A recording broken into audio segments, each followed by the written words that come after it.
अस्सलाम वालेकुम नाज़रीन, आप देख रहे हैं प्रोग्राम पुकार और मैं हूं आपके साथ अनीला ज़का। गुनाह की लज्जत में इंसान भूल जाता है कि वो किसी अपने का नुकसान कर रहा है, किसी रिश्ते को पामाल कर रहा है या वो एतमाद की धज्जियां बिखेर रहा है। जी हाँ, कुछ ऐसा ही वाक़या पेश आया कसूर के इलाके खुडिया में, जहाँ पर बहनोई ने मोहब्बत की बिना पर अपनी साली के साथ पहले ताल्लुकात रचाए, फिर जब उसे किसी और का होते देखा तो उसे बेईमाना तशद्दुद का निशाना बनाकर कत्ल कर दिया।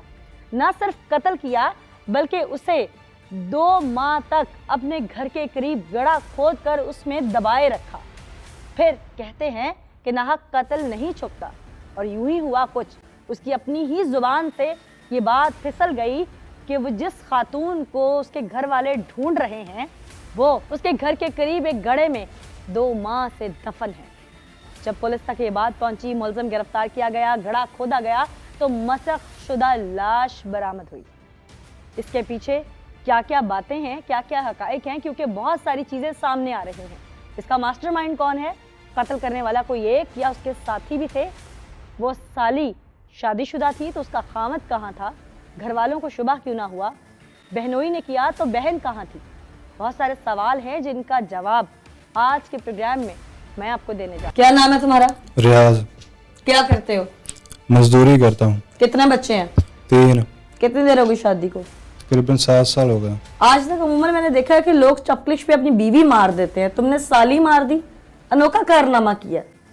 बस वो ऐसा ही है, वो घर में नहीं थी। बीवी नहीं थी तो साली मार दी? नहीं, वो बीवी होती तो बीवी मार देते। बीवी तो सही थी। तो साली से क्या तकलीफ थी तुम्हें अगर बीवी ठीक थी तो? वो हमारे घर गलत काम किया उसने आके। अच्छा, इसलिए तो तुम्हारे पास कत्ल का इख्तियार आ गया। मैं उससे पूछा, मैं कहा भी ये कौन है? उसने बताया कि मुझे छोड़ने आया है यहाँ ये, और मैं मोटर चलाई सी, पानी लाया था हलवान, और जो उधर आया शाम की जाने वाले थे, मैंने पूछा वैसे, मैं कहा ये कौन है? उन्होंने कहा अभी बस जाने वाला ही है। और मैं कहा भाई ठीक है। मैं फिर चला गया, मैं रोटी ले आके दी, उन्होंने रोटी खाई, उन्होंने रोटी खा के अंदर पै गए, मैंने भी पता नहीं की किया की नहीं। और तकरीबन 12 साढ़े 11 12 बजे मैंने उन्हें बिठाया, उन्हें कहा भी मोटर चला दे नहाना सी। मैं कहा ठीक है, मैं मोटर चला तो नहा लिया। वो चला गया। जो मैंने पूछा है, मैं कहा भी तू दस कौन है? तू तो ऐसा मैंने वैसे छड्डन आया। उन्हें कहा तेनों इस गल नाल की लगेगा भी जो मर्जी होवे। मैं कहा नहीं, फिर तू यही काम करना, फिर इत्थे नहीं सुआवना है, तू फिर पासे जिथे मर्जी करदी फिरे। उन्हें कहा मैं तेरी भैन ले जावां या तेरी बीवी ले जावां, फिर तू मैनू गल पुछण वाला होवें। और उनकी वजह करके फिर मैं उन्होंने चुप कर गया। जो सौगी तकरीबन 1 1:30 2 बजे, और फिर मैंने उससे थोड़ा टांगों के ऊपर मंजी के ऊपर थोड़ा पोला या बांधा, और फिर इससे ऊपर बांधा पोला सा, और फिर जो उसके गले में कपड़ा था उससे उसका गला घूट दिया। तुम्हारी वो बीवी नहीं थी, तुम्हारी बहन नहीं थी, तुम्हारा कोई महरम रिश्ता नहीं था जो तुम्हारी गैरत का तकाजा था। एक तुम्हारा थर्ड रिश्ता था, तुम्हारी साली थी। ये बात मुझे समझ नहीं आ रही। हर तरफ बात तो यही गर्दिश कर रही है कि तुमने अपनी साली को ज्यादती का निशाना बनाया और अपना गुनाह छुपाने के लिए तुमने उसे फिर कत्ल कर दिया। नहीं सर, ऐसी कोई बात नहीं। मैंने ये भी कहा उसकी रिपोर्ट में सारा आपको पता लग जाएगा। कुछ लोगों की जुबानें तो ये भी कह रही हैं कि जिस तो साली को कत्ल किया गया उसके शौहर से उसका इख्तलाफ था, तुमने उसके साबिक शौहर के साथ मिलकर उसे कत्ल किया। 3.5 लाख रुपए का तुमने मुतालिबा किया, 50 उसने दे दिया। तुमने कत्ल करने के बाद जब 3 लाख मांगे उसने नहीं दिए तो तुमने राज अफशा कर दिया। नहीं, ऐसी कोई बात नहीं। मुझे आप ही नींद नहीं आ रही थी, इसलिए मैंने ये तुम्हें 2 माह बाद जाके ख्याल आया कि नींद नहीं आ रही? बस आती नहीं सी। वैसे वो इन्वेस्टिगेशन कर रहा सी, पता नहीं किधर गई है किधर नहीं। फिर मैं उन्होंने फोन करके दस्या है भी इस तरह मैं मारी दिया इतने फलानी थां ते नप्पी हैगी है। तुम्हारे मारने की बात समझ नहीं आई मुझे। वैसे बस यही वजह से अगे तो नहीं आया होता। मैं अल्लाह पाक को अपने गुनाह बुशका मांगा। उसके लिए तुम यहाँ से बाहर निकलोगे तो बख्शिश होगी ना। अल्लाह तो तुम्हें शायद माफ़ कर दे, कानून तो माफ़ नहीं कर रहा है ज़मीन पे, क्योंकि अल्लाह की जो माफ़ी है या उसकी सज़ा जज़ा वो रोज़े मैशर है। बस जो मैं सजा की थी अल्लाह पाक मैंने अल्लाह तो बेशक वो माफ़ कर देने वाला है। हो सकता है वो तुम्हें माफ़ कर दे, लेकिन दुनिया में जो रुसवाई तुम्हारे लिए हुई है वो तो तुम्हें माफ़ी नहीं मिल रही ना। बस जो अल्लाह को मंजूर है सही होना। फिर अल्लाह को तो यही मंजूर है कि तुम इस वक्त हथकड़ियों में खड़े हो और तुम्हारे ऊपर इस वक्त ज्यादती का इल्जाम भी है, तुम्हारे ऊपर पैसे पकड़ने का इल्जाम भी है, यानी कि तुम किराए के कातिल हो। नहीं, ऐसा कोई तो अल्लाह को तो यही मंजूर है कि तुम इस वक्त बदनाम हो रहे हो। बस ऐसा कोई भी नहीं सी है पहले का। मैं ਦਿਹਾੜੀ ਮਿਹਨਤੀ ਆਪਦੀ ਕਰਦਾ ਤੇ ਬੱਚਿਆਂ ਦੀ ਰੋਜੀ ਕਮਾਉਂਦਾ ਸੀ बस। उसे मार देने वाली बात मेरी समझ में नहीं आ रही। सर उसके साथ जो आया सो उससे उनकी वजह तो ही मारा सी बस। तो उस शख्स को मारते जो आया था, बस यही मेरी सब तो ਵੱਡੀ ਗਲਤੀ ਹੋਈ ਜੀ। ਉਹਨੂੰ ਮਾਰ ਲੈਂਦਾ ਜਾਂ ਉਹਨੂੰ ਬੰਨ ਲੈਂਦਾ ਦੋਵਾਂ ਨੂੰ ਅੰਦਰ, ਤੇ ਮੇਰੇ ਆ ਨੌਬਤ ਨਹੀਂ ਸੀ ਆਣੀ ਹੈਗੀ ਅੱਜ। तुम्हारी बीवी कहाँ थी उस वक्त? वो अपने घर गई थी उस सहुरे में। तो फिर ये बात सच है ना कि हो सकता है तुमने बीवी की गैर मौजूदगी में उसका फायदा उठाया हो? नहीं, उसे पता था। तुमने मैं सोचा हो कि अगर एक और मर्द निकल के चला गया है तो मैं भी बहती गंगा में हाथ धो लूं? नहीं, ऐसी कोई बात नहीं। मैंने पहले भी ये कहा कि उसकी रिपोर्ट में सारा आपको पता लग जाएगा। तुम अगर इतने शातिर हो सकते हो कि उसका डेड बॉडी का मुद्दा गायब कर सकते हो, तो रिपोर्ट भी तुम्हें पता होगा कैसे ठीक आ सकती है। मुझे क्या करना चाहिए रिपोर्ट से बचने के लिए? नहीं, मुझे ये पता या तुमने अटेम्प्ट किया हो? नहीं, ऐसा कोई नहीं है। तुम कामयाब ना हुए हो अपने इस काम में, नहीं, ऐसा कोई नहीं है। इसीलिए तुम रिपोर्ट चीख रहे हो। नहीं, सारी गल कर दे सुन रिपोर्ट जो पता लग तो जाए। जाहिर है ना, अटेम्प्ट का मतलब ही यही होता है कि कोशिश की हो, नहीं, ऐसी कोई कामयाबी बात- ना मिली हो तुम्हें। नहीं, ऐसी कोई बात नहीं है ये तो मरने वाली दुनिया से चली गई ना, या वो जानती है या तुम जानते हो कि सच क्या है, जी। या वो रब की जात जानती है। जी। नाज़रीन, गांव के लोगों ने इसके बारे में क्या बताया उनकी जानिब चलेंगे, लेकिन उससे पहले मुदई फैमिली की जानिब चलते हैं, उनसे आपको सुनवाते हैं और फिर अहले इलाका की जानिब चलेंगे कि ये शख्स कैसा है, इसका बैकग्राउंड क्या है और ये जो कह रहा है इसमें कितना सच है। आइए चलते हैं। अस्सलाम वालेकुम जी। वालेकुम सलाम। जो दुनिया से चली गई वो आपकी क्या लगती थी? सिस्टर। बड़ी बहन थी। हाँ जी। और जिन्होंने मारा वो क्या लगते हैं? वो बनवाई। बहनों ही हैं आपके। जो दुनिया से गई, कत्ल हुई, उन्हीं के शौहर है? नहीं। अच्छा, वो दूसरी सिस्टर का है, छोटी सिस्टर। छोटी की शौहर है। हमारे पास ये भी इत्तला है कि उसने कोई ज्यादती की कोशिश की थी और उसके बाद कत्ल किया। ज्यादती करने के बाद आपकी बहन को। हो सकता है, ऐसा भी हो सकता मुलजम से मुलाकात हुई आपकी? है। हाँ जी। उससे पूछा आपने कि ऐसा क्यों किया? हाँ पूछा, लेकिन वो कहता है अभी एक आदमी था उसके साथ, वो आया तो वो उसके साथ हम बिस्तर होया, वो चला गया तो मैं उसके बाद उसको मार दिया। यानी कि वो आपको गुमराह भी कर रहा है। हाँ जी। आप मानते हैं ये बात सच होगी? नहीं। ये बात नहीं सच हो सकती। ठीक, यानी कि अगर ऐसा कोई मामला था भी सही तो आप भाई थे, आप लोग करते। उसका काम था आप लोगों को बताना। जी। उसका हक नहीं था उसको मारना। नहीं। मारा लालच में कैसे आ- उसने? एक दुपट्टे से कहता है मैं उसका गला घोट दिया। फिर 2 महीने के बाद उसने बताया। 2 महीने पहले हम उसको ढूंढते फिरे। पूरे 2 माह ढूंढा है। हाँ। उसने मार के क्या किया था उसके साथ? उसको जमीन में दाब दिए। दफना दिया था। हाँ जी। और आपकी जो बहन मनकुआ है उसकी, उसको भी नहीं पता? नहीं, उसको बच्चों को भी नहीं पता घर में? नहीं। फिर मैं उसके पास आया, उसने मुझे जगह दिखाई, पुलिस वालों के एप्लीकेशन की थी, लाश बरामद की। 2 बेटियां, एक मेरी फौत हो गई, एक मेरी बूहे ते आ गई। बाकी ਉਹਨਾਂ ਦੇ ਬੱਚੇ ਮੇਰੇ ਸਿਰ ਤੇ ਮੇਰਾ ਮੀਆਂ ਵੀ ਨਹੀਂ ਹੈਗਾ। ਇੱਕ ਹੀ ਮੇਰਾ ਬੇਟਾ ਕਮਾਉਣ ਵਾਲਾ। ਜਿਵੇਂ ਇਹਨਾਂ ਮੇਰੀ ਬੇਟੀ ਨਾਲ ਕੀਤੀ ਨਾ ਐਵੇਂ ਇਹਨਾਂ ਨਾਲ ਹੋਣੀ ਚਾਹੀਦੀ। यानी कि इनको भी मौत की सजा मिलनी हाँ चाहिए। देखने वालों को भी नसीहत है कि इंसान की एक गलती, उसके जज्बातीपन से कई ख़ानदान उजड़ जाते हैं। यहाँ पर सगे बहनोई ने अपनी साली को कत्ल कर दिया। कत्ल के पीछे वजूहात कुछ भी हों, कत्ल का हक अल्लाह ने किसी को नहीं दिया। ज़िंदगी और मौत लेने वाली वो रब की ज़ात है। ज़िंदगी देने वाली, मौत देने वाली वो रब की ज़ात है। लेकिन इंसान कौन होता है फैसला करने वाला कि अब ये ज़िंदा रहेगा, अब ये नहीं रहेगा। इसीलिए अल्लाह ताला ने कातिल के लिए सज़ा मुख्तस की है। कुरान में भी इसके बारे में कहा गया है, दुनियावी तौर पर भी इसके लिए कानून है। आइए आगे चलते हैं, हक़ाइक़ दिखाते हैं। आप क्या समझते हैं सच क्या है? सच है, जिन्हें 3.5 लाख रुपये का लालच दिया। किसने? किसने कत्ल किए इसको इसको किसने अपने दिया? आपस में संड हुए 2 यानी मरने वाली के शौहर ने? शौहर ने। अच्छा। इसको कत्ल कर दो, आपको 3.5 लाख रुपया दूंगा। लेकिन उसने 50,000 दिया बकाया। इसने जब कत्ल किया फिर इसने कुछ याद नहीं दिया। उन्होंने कहा जब मर्जी, जब मैंने कत्ल नहीं किया। ये बात फिर इसने इसीलिए बता दिया सबको? इसीलिए बता दी। इसको पैसे नहीं मिले। ये इस कदर लालची था कि इसने अपनी लालच में काम किया सारा इसने।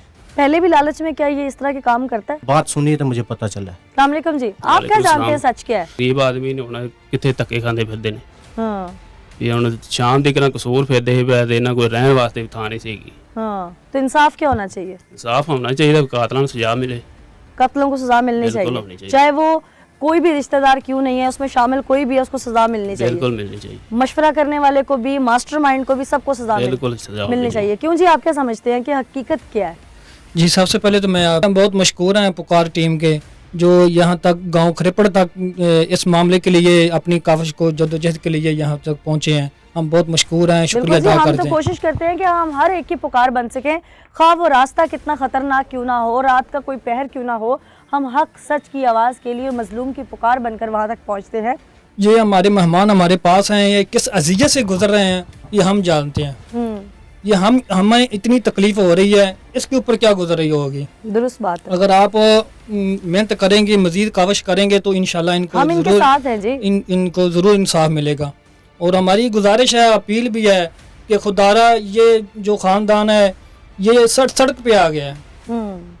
वज़ीर आला पंजाब, वज़ीर आज़म से हमारी अपील है, गुजारिश है कि इनको जो तकलीफ से गुजर रहे हैं इनको मुआवजा भी दिया जाए और इनको हक की जो ना उनकी मदद की जाए, खा वो माली है, कानूनी है, हर तरह से जी, इनकी माली हालात से भी जो बहुत कमज़ोर हैं उसको जो मिलनी चाहिए, जो मुआवजा मिलना चाहिए होना चाहिए वो भी होना चाहिए और इनको इंसाफ मिलना चाहिए। बिल्कुल जी, इंसाफ मिलना चाहिए और रियासत की जिम्मेदारी है। और मेरी यही कोशिश है कि इसमें खा वो कोई भी रिश्ता है, वो कातिल है, वो कुछ भी लगता है, उसे सज़ा दी जाए। और साथ ही साथ रियासत से भी मेरी अपील है कि मासूम बच्चे 8 हैं, 5 उस मकतूला के और 3 कातिल के।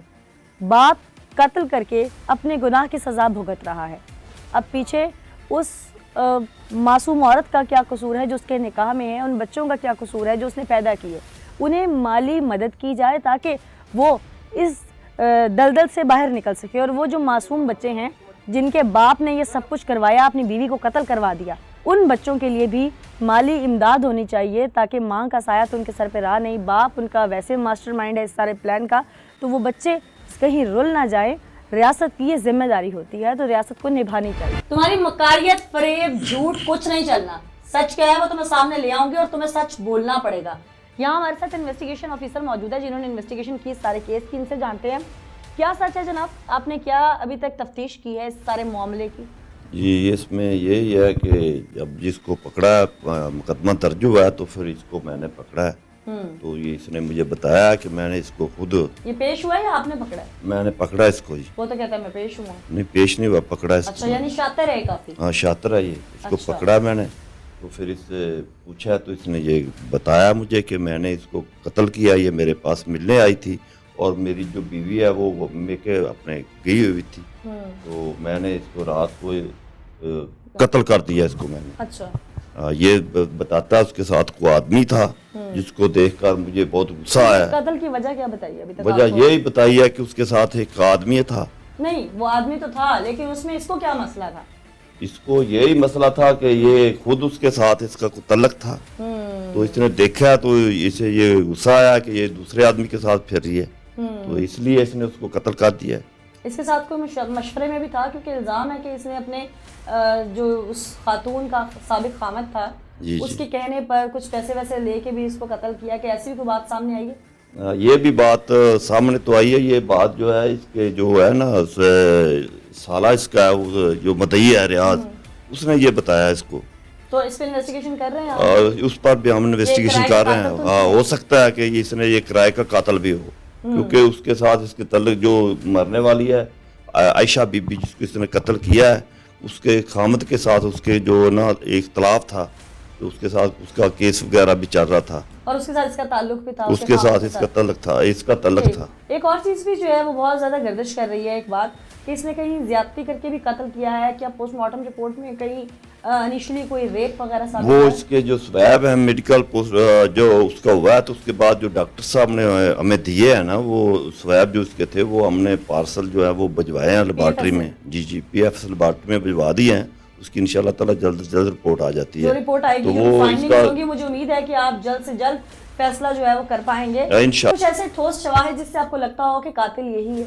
हाँ जी, ये सबसे पहला इसका ये है कि जो इसने इकरार किया है कि मैंने उसको कत्ल किया है। दूसरी ये है कि इसका सबूत, और शायद ये है कि इसने उसकी निशानदेही की है, जिस पर इसकी निशानदेही पर जो उसको हमने वो मिट्टी में दबाया हुआ था या गड़े में उसको यानी कि बाहर निकाला है, तो वो भी इसके यही शायद है कि इसने जो निशानदेही की है वाकई इसने उसको मार कर उधर दबा दिया है। और इसके अलावा जो है इसकी जो बीवी है वो इधर घर में मौजूद नहीं है, उसकी हेल्प करता था, पैसा देता था उसको, जो वो इधर रहती थी, जो इसकी बीवी है वो ज़्यादातर अपने इसके ससुराल पर चली जाती, वो इधर इसके पास आ जाती थी। तो बरोज हुआ भी इसके यही बताता है कि उसके साथ एक आदमी आया जिसको देखकर यही साबित होता है कि वो बर्दाश्त नहीं इसने किया, इसने उसको मार दिया इसी वजह से। इसके अलावा उस मकतूला की लास्ट मोबाइल लोकेशन भी यकीनन हाँ, आपने ली वो होगी। भी इसके लिए है, वो भी इसकी लोकेशन भी उधर मौका पर मौजूद है, क्योंकि ये उधर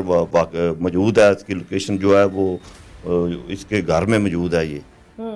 ये सबसे ज्यादा ये भी इसका शायद है इस बात का। बहुत सारे ठोस शाहिद हैं जो कि आईओ साहब ने इकट्ठे किए हैं, जिसमें बहुत सारी चीज़ें हैं। मकतूला की लास्ट लोकेशन है, उसके बाद उसका इसके घर में इसकी बीवी यानी उसकी बहन की गैर मौजूदगी में आकर रहना, उसके शौहर से उसकी लड़ाई की वजह भी अक्सर यही होना कि उसका घर पर ना टिकना, फिर केस करवाना और केस में इसका मददगार होना, अपनी बीवी को मना कर ना लाना, अपनी साली को घर पर रखना, अहले इलाका का बयान, और सबसे बड़ी बात कि जिस हल पर लाद कर ये डेड बॉडी को दफनाने लेकर गया, डेड बॉडी को दबाने लेकर गया, वहाँ से शवाहिद, फिर इसकी निशानदेही और इसका इकरारनामा, ये ऐसे ठोस शवाहिद है कि इसके बचने का कोई चांस नहीं।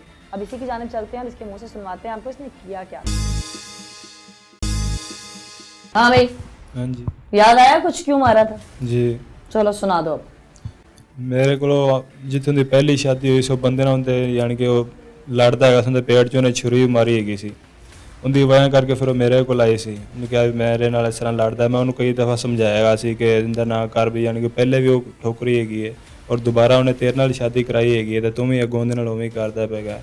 ਉਹਨੇ ਨਹੀਂ ਉਹ ਗੱਲ ਸੁਣੀ, ਫਿਰ ਉਹ ਮੇਰੇ ਕੋਲ ਆਈ ਹੈਗੀ ਹੈ, ਮੈਂ ਉਹਦੀ ਮਦਦ ਕਰਦਾ ਰਹੇਗਾ ਔਰ ਉਹਦੇ ਉਹ ਇਲਾਜ ਲੂਜ ਵੀ ਕਰਵਾਉਂਦਾ ਰਹੇਗਾ। ਉਹਦੀ ਵਜ੍ਹਾ ਕਰਕੇ ਫਿਰ ਮੇਰਾ ਉਹਦੇ ਨਾਲ ਤਾਲੁਕਾਤ ਬਣ ਗਿਆ ਹੈਗਾ ਸੀ। ਉਹਦੀ ਫਿਰ ਉਹ ਤਰੀਕ ਤੇ ਗਈ ਹੈਗੀ ਸੀ ਲਾਹੌਰ, ਉੱਥੋਂ ਆਏ ਜਦੋਂ ਉਹਦੇ ਨਾਲ ਕੋਈ ਬੰਦਾ ਹੈਗਾ ਸੀ। कौन सा बंदा था? वो मुझे नहीं पता वो कौन था, और वो पहली बार ही मैंने देखा था। और मेरे घर वाली सी वो भी उसकी वजह से नाराज होकर घर से चली गई थी। तुम्हारी बीवी को पता था कि तुम्हारा और उसका कोई ताल्लुक है? जी, कितने अरसे से ताल्लुक था? 1 साल से। अच्छा।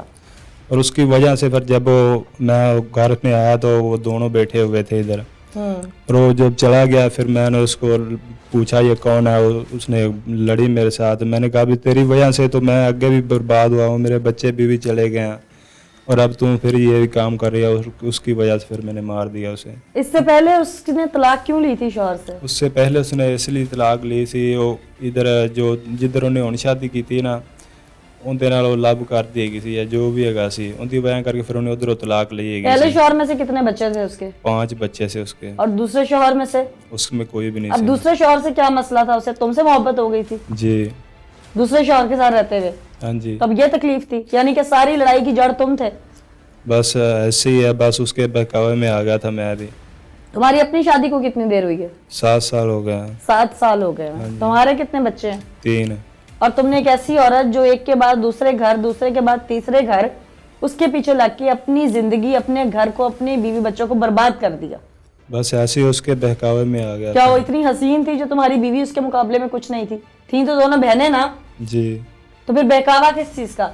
और देखा जाए तो तुम्हारी साली थी, साली से तो निकाह भी नहीं हो सकता था जब तक तुम्हारी बीवी तुम्हारे निकाह में थी, जी। तो फिर कैसा बहकावा, कैसी मोहब्बत? जो उसके साथ जुल्म हो रहा था वो मुझसे नहीं बर्दाश्त हो रहा था। तो तुमने क्या बीवी को तलाक देने का सोच लिया था? नहीं, उसको भी नहीं तलाक तो देना उसके साथ निकाह फिर कैसे होना था? निकाह नहीं, बस वैसे ही थी वो, तो उसकी मदद भी कर रहा यानी कि तुमने वैसे ही उसे अपने साथ ताल्लुकात में रखा हुआ था? था। जी पैसे वैसे भी खिलाते थे? जी। खाते भी होगे फिर तो? नहीं, खाता नहीं था। क्यों? तो फिर ताइफ नहीं आते थे तुम्हें? उसके पास तो होते नहीं, तो मेरे से लेती थी। केस में भी तुम ही मदद कर रहे थे उसके पिछले शौहर से तलाक लेने के लिए? नहीं, तलाक लेने में नहीं मदद कर रहा था वो, उसके ऊपर केस किया था उसने कि उन्हें टेढ़ी छुरी मारी सी उनसे। खर्चे का भी तो करवाया था तुमने? हाँ करवाया था ना? जी तो बताओ ना, तुम मदद कर रहे थे? जी, क्या जी? कर रहा था उसकी मदद, किस चीज में? खर्चे में, जो उसने उसके दावा किया हुआ था केस में? जी। अच्छा, उस दिन तुमने उसको कत्ल जो किया, हाँ जी। वो तुमने प्लान किया हुआ था? नहीं, प्लान पहले का नहीं था। वो तुमसे मिलने के लिए आई थी? हाँ नहीं, हाँ वो इधर ही रहती थी, और जब वो उसके साथ है और वो चला गया फिर उसकी वजह से मैंने उसे मारा कि मेरे अपने बीवी लड़ाई तुम बच्चे। लोगों की कहाँ से शुरू हुई? जब मैं उसे को पूछा कि ये कौन है, उसने कहा भी मुझे छोड़ नहीं आया। मैं कहा भी ये क्या बात हुई? उन्होंने कहा भी नहीं मुझे छोड़ना है। फिर उससे हमारी लड़ाई शुरू हो गई थी। मैंने फिर कहा भी लड़ाई कितनी देर रही? तकरीबन 10-11 बजे तक। जिस जुर्म में तुमने उसे कत्ल किया वो जुर्म तो तुम कई अरसे से कर रहे थे, काफी अरसे से कर रहे थे ना वो जुर्म तुम, जी तो सजा तो तुम्हें पहले मिलनी चाहिए थी। तुम कौन सा नेकी का काम कर रहे थे? बस मुझे सजा मिल एक्स्ट्रा जाएगी। मैरिटल अफेयर, शादीशुदा जिंदगी में रहते हुए किसी बाहर की औरत से, वो खार किसी भी रिश्ते में हो, नाजायज ताल्लुकात कायम करना जना के मुतरादिफ है, जना के जुमरे में आता है। बस ऐसी गलती होगी, सिर्फ उसके बहकावे में आ गया था बस। बच्चे थे, जी रोटी को चोची कहते थे, नहीं तुमसे उम्र में कम ही होगी वो, नहीं ज़्यादा थी। अपने से बड़ी उम्र की औरत जो तुम्हारी माँ बजा हो सकती है, बड़ी बहन बजा हो सकती है, उसके साथ तुमने मिलके ये सारा ड्रामा रचा और फिर उसे मार दिया। जी तुम्हारे साथ तो लड़ाई तुम्हारी बीवी की थी इसी बात से, वो अपनी बहन से नहीं लड़ी थी कि तू पीछे हट जा? लड़ती थी उससे भी। तो फिर मैंने उसे कहा भी मैंने उसे नहीं अपनी बीवी को छोड़ना है। तुम्हारी बीवी अपनी बहन से नहीं लड़ती थी कि तू मेरे घर क्यों आती है? लड़ती थी फिर और फिर वो चली जाती थी। जब वो लड़ती, जब वो फिर चली जाती फिर वो आ जाती थी। तुमने सारा छुपन छुपाई का खेल रचाया हुआ था। बताता कौन था कि तुम्हारी बीवी चली गई है रूठ के? मैं बताता था। कौन बताता था? मैं। तुम बताते थे। जी फिर दुआ करते होगे कि बीवी जल्दी वापस ना आए। नहीं ऐसा तो नहीं है, बस वो थोड़ी देर रहती चली जाती थी। कितनी देर? तकरीबन 2-4 दिन रहती थी फिर चली जाती थी। सही। उस दिन जब उसे मारा तो किस चीज से मारा था? कपड़े से उसका गला घूटा था। कौन से कपड़े से? वो उधर ही है मेरे ससुराल में। क्या था? कोई चादर थी, कोई दुपट्टा था? दुपट्टा था किसका? उसका, इस साड़ी में जिसको मारा है। कैसे दबाया था? उसने शोर नहीं मचाया? नहीं, बस पहले उसे इस टांगों के ऊपर से पोला सा बना था, फिर इस तरह उत्तो पोला सा बना सौंगी सी जो और उनके गाल वाले दुपट्टे नाल फिर उनका गाल कुटा सी। उसका बच्चा कोई नहीं था साथ? नहीं। फिर कितनी देर दबा के रखा? तकरीबन 10-15 मिनट। तुम्हें कैसे यकीन हुआ कि अब उसकी डेथ हो गई है? उसके गर्दन दबा के देखी इसकी सांस आ रही है या नहीं। बड़े एक्सपर्ट हो, ये कहाँ से सीखा था? बस ऐसे ही। कहाँ से सीखा था? सीखा तो नहीं मेडिकल था। पढ़ा हुआ है? नहीं। तो कैसे पता चल गया कि उसकी डेथ हो गई? बेहोश भी तो हो सकती थी। बस तकरीबन आधा पौना घंटा वेखदा रहा सी, फिर उस तो बाद फिर ना पाया सी। आधा पौना घंटा तुम देखते रहे? हाँ जी। फिर और फिर जब वो उसकी सांस खत्म हो गई, मैंने देखा होगा कि सांस खत्म हो गई, और फिर जाके खड्डा खोदा सी और छोटा खड्डा खोद के फिर ट्रैक्टर स्टार्ट किया सी। ट्रैक्टर मगर लांप आईਆਂ ਸੀ और लांप आ के फिर ਉਹਨੂੰ ਲੈ ਗਿਆ ਸੀ ਉੱਥੇ ਲੈ ਸੀ ਬੂਹੇ ਦੇ ਅੱਗੇ, ਫਿਰ ਉਹਨੂੰ ਅੰਦਰੋਂ ਖਿੱਚ ਕੇ ਲੈਂਦਾ ਸੀ ਬਾਹਰ ਬੂਹੇ ਤੱਕ। तकरीबन थोड़ा है पान देगा 2-3 कर्मा, और फिर ट्रैक्टर से बांधी थी वो। अच्छा, उसे घसीट के लेके गए थे ट्रैक्टर से? नहीं, ट्रैक्टर के पीछे हालें पाई थी। अच्छा, हाल था। हाँ जी, और हाल के ऊपर उसे रख कर गया था बाहर। अच्छा, और उस खड्डे में दबा कर। खड्डा पहले खोद लिया था? हाँ, खड्डा पहले खोद गया था। कितना गहरा? तकरीबन गोडे को जितना। अच्छा। हाँ जी। उसमें उसकी सारी चीजें भी फेंक दी थी, जो पर्स वगैरह कोई चीज उसके साथ थी, कोई मोबाइल फोन? जो मोबाइल से वो साड़ देता सी। अच्छा, कहाँ रख के जलाया था? उधर घर ही। अच्छा, मुद्दे सारे तुमने गायब किए। फिर? और फिर जो उसके कागज थे वो जिससे उसने केस किया था वो उधर ही पड़े हैं मेरे पास ही। फिर? और फिर मैं चुप कर गया। एक कांटा उसके कान में था, दूसरा कहाँ है? वो पता नहीं, शायद बाहर फेंका था। तुमने? हाँ जी, उधर गिर गया था अंदर। सोने का था? नहीं, वैसे ही दूसरे थे। अच्छा, फिर तुमने उसको जब दबा दिया मनो मट्टी के नीचे, जी, फिर क्या किया? फिर कुछ भी नहीं, फिर उसके ऊपर मिट्टी और खींच के ले आई थी। फिर? और फिर घर चुप करके बैठ गया, और सुबह उन्होंने फोन किया, मैं क्या भी वो इस तरह आई सी, वो चली गई है। और उसके अलावा फिर मेरी रात को नींद नहीं आती थी। 2 महीने तुमने ड्रामा रचा के रखा। जी। फिर कैसे दिल क्या बता दूं? बस नींद नहीं, बेचैनी लेती रहती थी आंखों के सामने, वो सब वो ऐसे ही होता रहता था। मोहब्बत करते थे उससे बहुत? जी। मोहब्बत आती थी आंखों के सामने? नहीं, जो उसे मारा था वो सामने आता था। फिर किसको बताया? फिर अपने साले को बताया फोन करके। क्या? मैंने कहा भी ऐसे मैंने उसे मार दिया है। बीवी को नहीं बताया?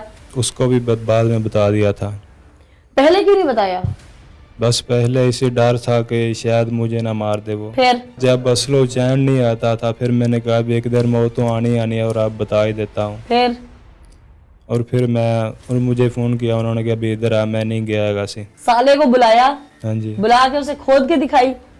नहीं उन्हें खोद के उन्होंने वैसे ही दसिया कि आ इतने नप्पी हैगी है। उसने पूछा नहीं मारा क्यों है? नहीं उससे पूछा तो पूछना था, लेकिन वो कहता था कि उधर आ, फिर उधर बैठ के बात करेंगे। और फिर मैं नहीं उधर गया। 2-3 दिन मुझे बुलाते रहे कि इधर आओ इधर आओ, मैं नहीं गया। इंतहाई शातिर हो। तुम्हें पता था कि मैं अगर वहां गया तो जाहिर है मैंने उनकी बेटी मारी है, दूसरी बेटी के साथ जुल्म किया है, तो मेरे साथ जो होगा, अपनी जान तुम्हें बड़ी प्यारी थी, पहले क्यों गलत कहानियां सुना रहे थे? बस डर आ रहा था ना। और अब बात सारी खुल गई है? जी। झूठ बोलने का फायदा कोई नहीं था। नहीं, होना क्या चाहिए तुम्हारे साथ? जो उनकी मर्जी है। जो कानून की मर्जी, जी जो रब की मर्जी। जी। इंसान कौन होता है मर्जी करने वाला? कोई भी शायद उस रब की मर्जी है कि तुम यहाँ खड़े हो। नहीं। जी। नाज़रीन, ये वो शख्स है जिसने अपनी शादी के बाद, इसके 3 बेटे हैं, इसने अपनी बीवी के साथ हमेशा घर में झगड़ा रखा, वो रूठ कर मैके चली जाती और अपनी बड़ी साली जो इसकी माँ बजाती, उसके साथ इसका एक्स्ट्रा मैरिटल अफेयर था। फिर जब इसकी साली आगे किसी और बकौल इसके, जब वो किसी और के साथ इसे देखी तो इससे रहा ना गया। ये तमाम बातें इसकी ज़ुबान से हैं। अभी इन्वेस्टिगेशन इसकी मज़ीद जारी है कि इसमें क्या सच है क्या झूठ है। मैं इसकी बताई हुई बातें अपने नाज़रीन को बता रही हूँ क्योंकि इसने कुछ पंजाबी में चीज़ें बताई। मैं चाहती हूँ कि उसको मैं ट्रांसलेट करके उर्दू में बताऊँ कि इसने जब किसी और के साथ उसे देखा, इससे रहा ना गया, इसके इश्क की इंतहा जाग उठी। फिर वो इश्क की आग में जलते हुए इसने उसको किसी और के साथ देखकर बर्दाश्त ना किया, बकौल इसके इसने उसको मार दिया। कत्ल करने के बाद ये उसको ट्रैक्टर पर लाद कर ले गया और इसने उसको गड़ा खोद कर दबा दिया। 2 माह तक ये शख्स शातिर पने की इंतहा थी कि ये उसके घर वालों के साथ मिलकर इज़हारे हमदर्दी करता रहा कि वो कहाँ गई है, आ जाएगी, मिल जाएगी। उसका मोबाइल फ़ोन इसने जला दिया कि लोकेशन ट्रेस ना हो। इसने उसकी तमाम चीज़ें गायब कर दी घर से। लेकिन कहते हैं ना कि कत्ल नहीं छुपता। फिर वक्त ऐसा आया कि इसकी अपनी ज़ुबान ने ही सच उगल दिया और मसख शुदा डेड बॉडी उस गड्ढे में से बरामद हो गई। जब इंसान किसी के लिए गलत सोचता है, उसके लिए गड्ढा खोदता है, तो ये भूल जाता है कि बहुत जल्द वो खुद उसमें गिरने वाला है। और इसके साथ भी कुछ ऐसा ही हुआ। अब ना इसका अपना घर रहा, ना ही उन बच्चों के सर पर खुद कायम रहा जिन बच्चों से इसने माँ छीनी। आज कहते हैं ना मकाफात है, इसके बच्चों से शायद बाप छिन रहा है। अगर ये फांसी की सज़ा तक जाता है तो इसके बच्चे भी यतीम हो जाएंगे। ये मकाफात है। तो न जाने क्यों हम किसी का बुरा करते हुए अपनी मकाफात भूल जाते हैं। इस मैसेज के साथ मुझे अनीला ज़का को इजाज़त दीजिए। फिर हाजिर होंगे, तब तक के लिए अल्लाह निगहबान।